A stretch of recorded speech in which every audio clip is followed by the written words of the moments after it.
Those unhealed parts of you are regularly being triggered. You're not even consciously aware that it's what's happening. But as far as your body is concerned, your visceral experience in any given situation, you're currently being abandoned in that moment. You're currently being left. And now all those feelings, there's all these beliefs that are coming up. That you're not worthy, you're not this, and now you're being abandoned again, and here we go, and I knew you'd run away, I knew you'd never be there for me.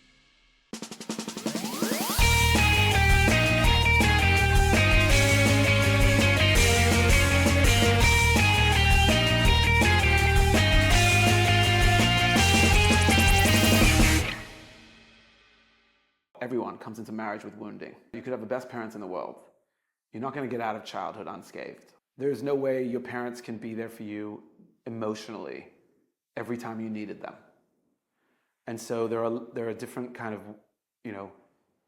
we'll call them small t trauma, that trauma just being the energy that remained in your body because of an experience, a memory. Mm-hmm.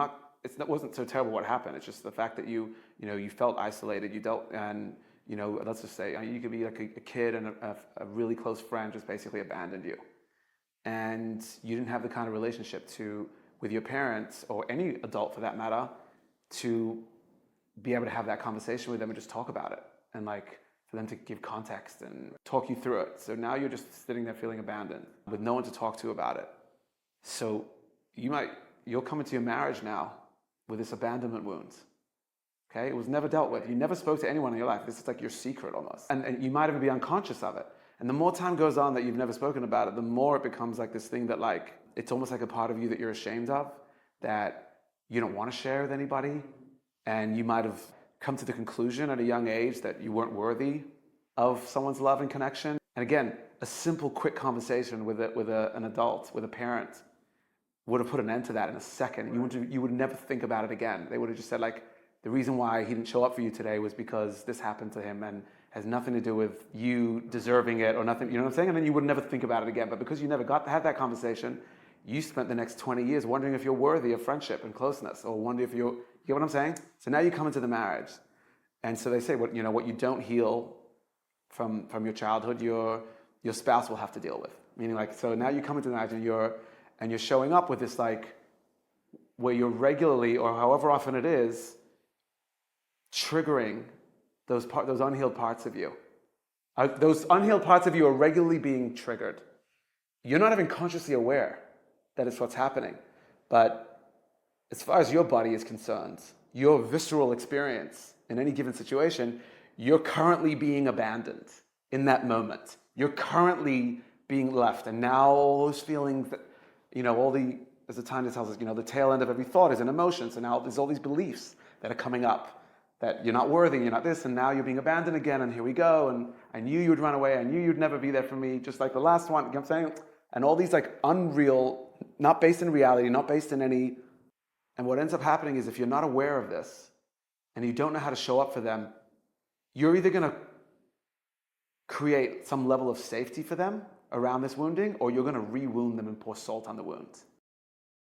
A foundation for marriage is self-awareness. If I don't have self-awareness about what is going on in me emotionally, intellectually, it's a recipe for disaster. I'll give you an example. A lot of dispute, or a lot of the inability to resolve, happens because of this lack of self-awareness of what we're dealing with. The questions that healthy people are asking and self-aware people are asking are, what's coming up for me? I don't think it's necessary always to open up the can of worms and go too far back into your childhood. And I think it's become a craze in this world. People are obsessing over inner child work and spending an enormous amount of time on that. It's not important in and of itself. What I mean by that is, it's only important to go back into your childhood in as much as how it's affecting you showing up in the present. The present is what's important. Living right here, right now is what's important. That's all that exists.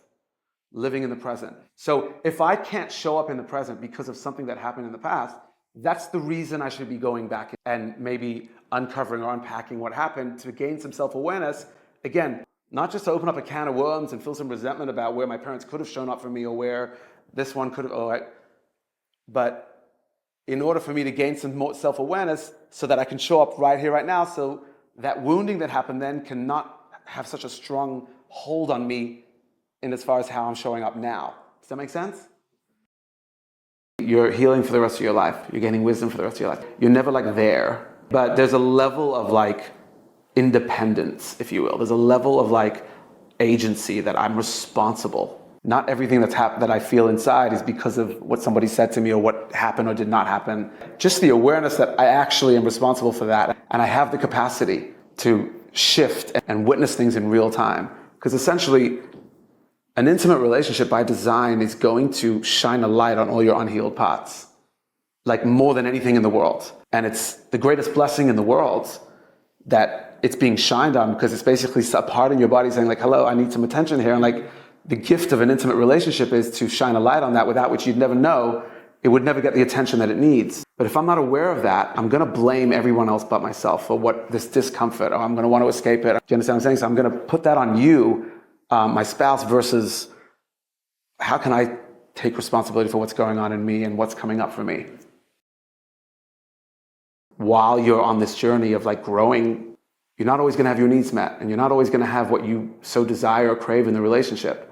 And so a lot of forgiveness and a lot of compassion, like in all areas of the relationship, that you need for like, we're both two imperfect human beings showing up and trying to do our best and grow.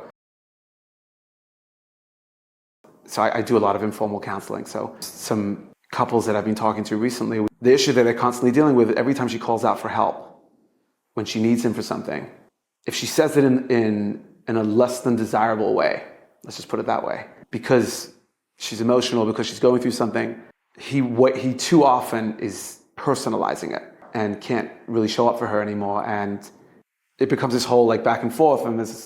And so what we established for them was that he was relying too much on her approval for his sense of self. So there's a level of codependence there. We often talk to him like, when that happens, it's like, okay, we're going to war now. Put on your boots. She needs you right now. And when you're in the trench hole, there's no time to figure out what you're feeling. Now's your time to show up as a soldier. Now's your time to show up for her. Worry about how she spoke to you later. If I'm going to personalize it, as opposed to, okay, can I be there for her? Can I show up for her? Or can I show up for him? I realize that this is a cry. I need to be there for you. Create safety around this right now. What do you need from me right now? Later on, you can have a conversation separately. When you spoke to me that way, it made me feel like this. But if you try, but if it becomes like part of that inertial conversation, and as a prerequisite to you actually showing up to them and creating safety for them, now you've got this situation where you're basically you're both going to keep wounding each other. And so the ability not to personalize someone's cry out for help and be able to show up for them is a key. And start that with baby steps, and separate however you're feeling at the time. Not that it's not important. 100% is you should not be suppressing.